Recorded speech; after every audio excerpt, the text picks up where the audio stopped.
પણ ઘણા આપણને પોઝિટિવ અને નેગેટિવ બંને આવતા દેખાયા છે. તેની વિગતો લઈએ. સહયોગી ચાંદની શુક્લા આપણી સાથે જોડાઈ ગયા છે. ચાંદની, ગુડ મોર્નિંગ. જણાવો, ગ્લોબલ સંકેતો કેવા છે? જી, ગુડ મોર્નિંગ આરતી. અને સૌથી પહેલાં ગ્લોબલ જે સંકેતો છે એનાથી પણ એક કોમોડિટીઝના ફ્રન્ટ પર શરૂઆત કરીએ, કારણ કે ઘણું મહત્ત્વની અપડેટ્સ એ માર્કેટ તરફથી આવતી જોઈ રહ્યા છે.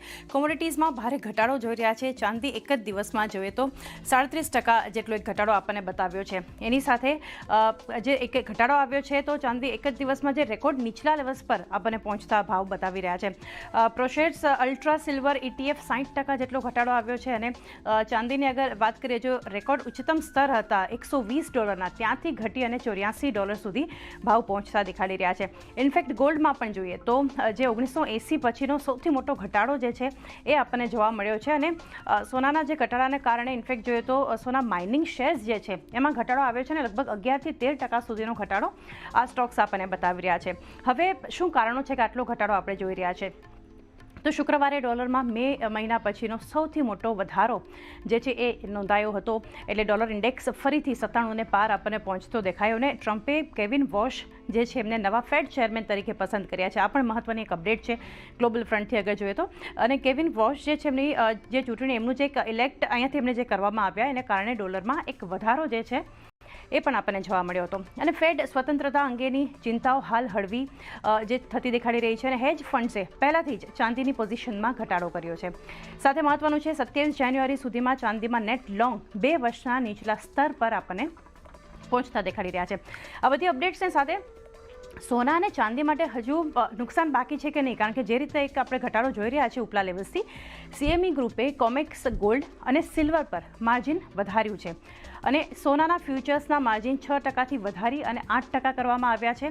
હાઈ રિસ્ક કોન્ટ્રાક્ટ માર્જિન 6.6%થી વધારી અને 8.8% થયા છે. એની સાથે નોન રિસ્ક ચાંદી કોન્ટ્રાક્ટની જોઈએ તો ત્યાં પણ માર્જિન્સ વધાર્યા છે. 11%થી વધારી 15% કરવામાં આવ્યા છે. અને હાઈ રિસ્ક કોન્ટ્રાક્ટ માર્જિન 12.1%થી વધારી અને 16.5% થયા છે. એટલે અહીંયા પણ ખાસ કરીને એક અપડેટ છે. અન્ય અપડેટ આવી રહી છે બિટકોઇનના ફ્રન્ટ પર. ત્યાં જે ઘટાડો છે, કિંમતો 10 મહિનાના નીચલા સ્તર પર આપણને પહોંચતી દેખાડી રહી છે. અને કિંમતો ફરી ઘટીને $75,000 નજીક પહોંચી છે બિટકોઇનમાં. કિંમતો ઓક્ટોબર મહિનાથી જોઈએ એટલે 2025ની અગર વાત કરીએ તો એનો જે એક ટોપ હતો ત્યાંથી 35% સુધી ઘટતી જોઈ રહ્યા છે. અને બજારમાં લિક્વિડિટી સાથે ખરીદદારી આ બંને જે રીતે જોઈ રહ્યા છે એમાં એક ઘટાડો આવ્યો છે. ઇથર, સોલાના અને અન્ય ક્રિપ્ટો પણ 17% સુધી એક ઘટતા આપણને જોઈ રહ્યા છે.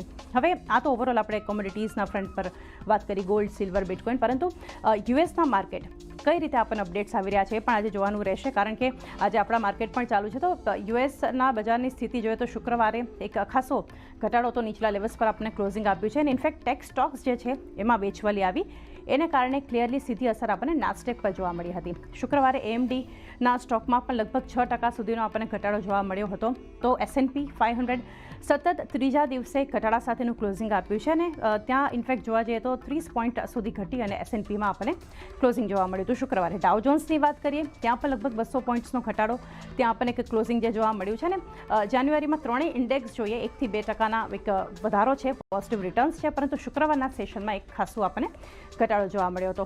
ઓવરઓલ આ બધા સેટઅપ જે છે હેન્ડઓવર આપણને ગ્લોબલ ફ્રન્ટ તરફથી અને કોમોડિટીઝના ફ્રન્ટ તરફથી મળતું દેખાડી રહ્યું છે. આરતી જી.